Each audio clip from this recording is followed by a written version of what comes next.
Hi, this is Dr. Jaitly, and I'm here to teach you the basics and fundamentals of cardiology, which is the study of the heart. Today we are going to talk about the inside structure of the heart with special reference to the mechanics of the heart and its components.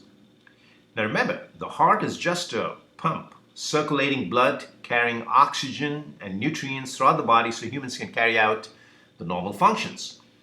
Now as you see here in the diagram, I have here for you, the heart is a muscle.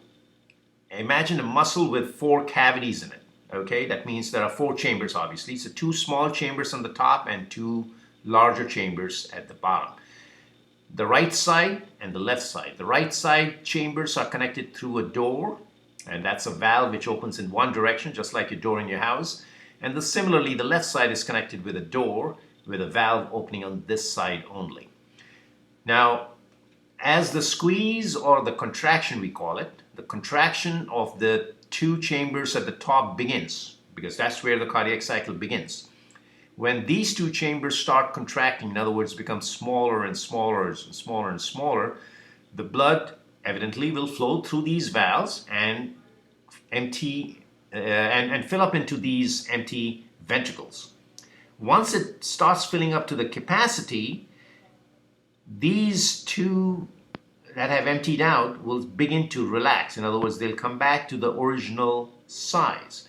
Now, as they're coming back to the original size, these valves will start to float upwards because the pressure here within these ventricles is beginning to rise. Next, what happens is these valves will shut close. That means nothing can escape backwards into these small chambers, and these ventricles now, the RV and the LV we call them, they will start contracting or squeezing just similarly like what the upper chambers did. So the point of interest is when these 2 are contracting, these guys are relaxing. When these guys are contracting, these guys are relaxing. Get it? Okay, so now when the right ventricle is contracting, it's sending blood to the lungs through this vessel called pulmonary artery, and the left ventricle sends it through the aorta to the rest of the body as it contracts. And then the contraction starts to relax and gets into relaxation phase, and the whole cardiac cycle begins, because then the top chambers, it's their turn to contract and work. So it's like you have 2 shifts here, really. Just pretend like the heart works in 2 shifts. The top 2 players earlier working while these guys are taking a nap.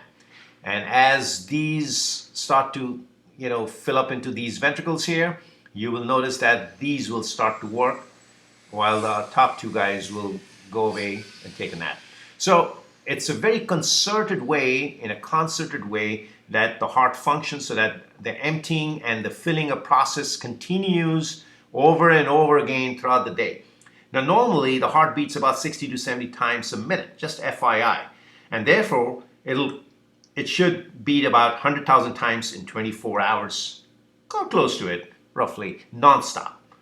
Now, is that impressive? 100,000 times in 24 hours? Okay, try to squeeze with your hand and see if you can do it for 100,000 times. Believe me, you'll get fatigued. This guy never sleeps. So we have a lot of regard for this dedicated worker who never takes a day off.